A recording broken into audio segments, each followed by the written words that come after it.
রব্বুল আলামিন কত সুন্দর জায়গায় আমাদের বসার ব্যবস্থা করে দিলেন।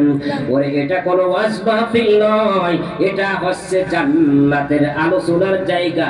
এখানে আলোচনা যারা শুনতে যায় করবে তাদের জায়গা আল্লাহ পাক জান্নাতুল ফেরদাউসের ব্যবস্থা করে দিবে।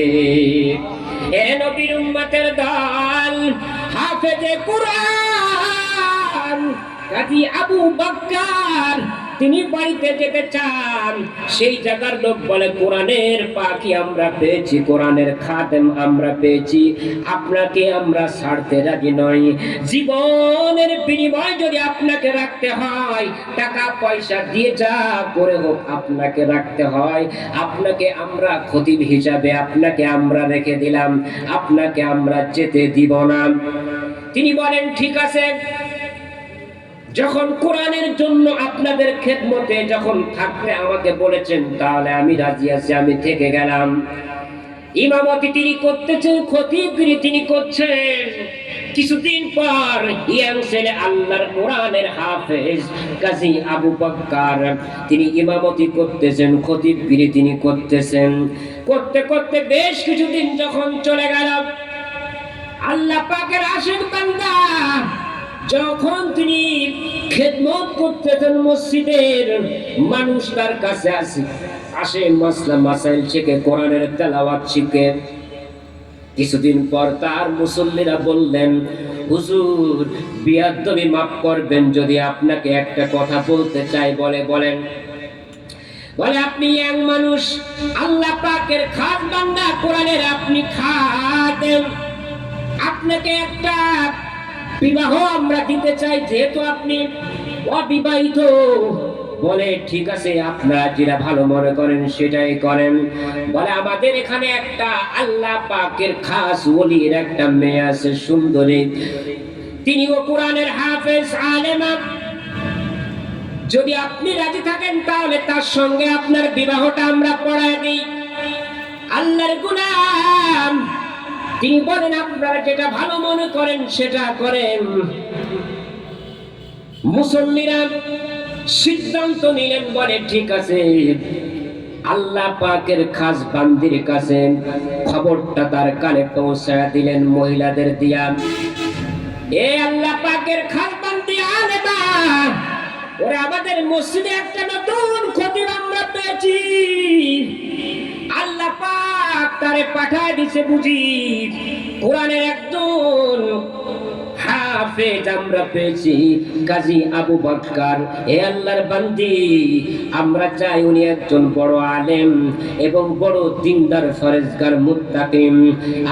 তুমি যদি রাজি থাকো তাহলে তার সাথে তোমার বিবাহ আমরা পড়ায়া দিতে পারি। বলে আমিও খুঁজতেছি একটা দিনদার সন্তান, ভালো একটা মেয়ে, দিনদার একটা ছেলে আমি খুঁজতেছি, কারণ আমিও পর্দার মধ্যে থাকি, আমি আশা করি আমি একজন দিনদার মেয়ে। বলে তাহলে যদি তুমি রাজি থাকো তাহলে আমরা এই কাজটা করে দিতে পারি। কোরআনের হাফেজ কাজী আবু বকরকে বললেন ঠিক আছে। মুসল্লিরা মিলে আল্লাহর ওই কোরআনের হাফেজকে ওই দিনদার আলেমার সঙ্গে বিবাহ যখন কাজ সম্পূর্ণ হয়ে গেল, তিনি যখন তার স্ত্রীর কাছে যখন তিনি গেলেন, ঘরের মধ্যে যখন ঢুকলেন, ঢুকা দেখে তার চেহারার দিকে তিনি তাকান নাই, তার গলার দিকে তাকায় আছেন।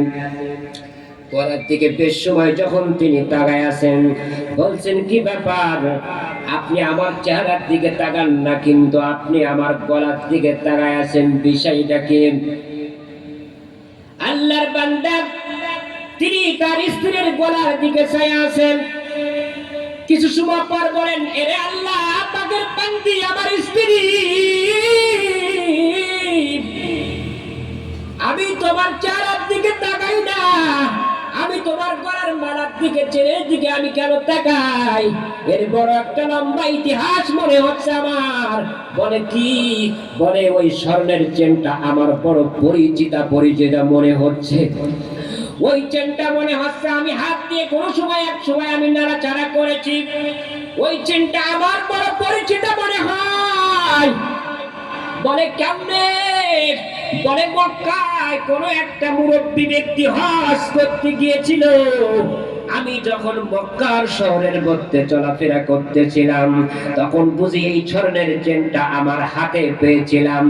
আমি রাস্তায় যখন পেয়েছি এই স্বর্ণের চেনটা আমি হাতে উঠাইছি, এই স্বর্ণের চেনটা বুঝি কাটতে হারায় গেছে।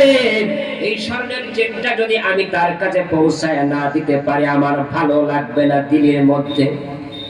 কিছুদিন পর বা কিছু সময় পর একটা মুরব্বি করে ভালো চেহারার মানুষ, তিনি মক্কার একটা উঁচু জায়গায় তিনি দাঁড়ায় এলান করে দিল, এ মক্কাবাসী, আমার একটা স্বর্ণের মালা, আমার একটা স্বর্ণের চেন আমার কাছ থেকে হারিয়ে গিয়েছে। তোমরা যদি কেউ পেয়ে থাকো তাহলে অবশ্যই এটা আমাকে ফেরত দাও। এটা তোমার জন্য বৈধ সম্পদ নয়। আমার কাছে একটা হাদিয়া আছে, সেটা তুমি নিয়ে যাও, তোমার জন্য বৈধ হবে। কিন্তু আমি 3 দিনের না খাওয়া অবস্থার পরেও আমি তার কাছ থেকে হাদিয়া গ্রহণ করি নাই, এবং তার স্বর্ণের মালা 1 কোটি টাকা দামের। তোমার এই স্বর্ণটা মনে হয় আমি এই স্বর্ণটাই পেয়েছিলাম, কিন্তু আমি এটা আত্মসাৎ করি নাই, গোপন করি নাই। স্ত্রী লাভ করে তারা বলেন, বলে আপনার নামটা কি? বলে আমার নাম, সেই নাম আমার নাম হচ্ছে হাফেজে কোরআন কাজী আবু বকর। জোরে কোন সুবহানাল্লাহ। এ নবীর উম্মতের দল, স্ত্রী নাম্বারে দাঁড়া গেছে, স্বামী গলা পালা করে ধরে বলে, আমার বাবা ইন্তেকালের সময়, মুরব্বি যখন হয়ে গেল, ইন্তেকালের যখন সময় এসে গেল, আমার বাবা শুধু আবু বকর করতে করতে ইন্তেকাল করেছে। ইন্তেকালের সময় আমাকে বলেছে, এ আমার মেয়ে কলিজার টুকরা মা, আমার মনের মধ্যে একটা আশা ছিল, এই আশা যদি মৃত্যুর সময় আমার পুরা হলো না। বলে কি আপনা জান? বলে মক্কার মধ্যে একটা সন্তান আমি পেয়েছিলাম। আমার দিল বলেন সেটা পৃথিবীর কোন সন্তান নয়, এটা হচ্ছে আল্লাহ পাকের একজন খাস বান্দা, দিনদার, ফরজগার, মুত্তাকিন, হাফেজ কোরআন। আমার সম্পদটা আমার এই গলার এই স্বর্ণের মালাটা, চেনটা যখন পেয়েছিল, সে সম্পদটারে গোপন করে নাই, লুকায়া ফেলে নাই, সম্পদটা আমাকে ফেরত দিয়েছে। আমি এলান করার সঙ্গে সঙ্গে আমার মনের মধ্যে একটা আশা ছিল, ওই সন্তানকে যদি পেতাম আর তোমার বিবাহটা যদি সন্তানের সাথে পড়ায় দিতে পারতাম, তাহলে আমি খোদার কবরের মধ্যেও ঘুমায়া শান্তি পেয়ে যেতাম। এরে আল্লাহ পাকের গোলামের দল,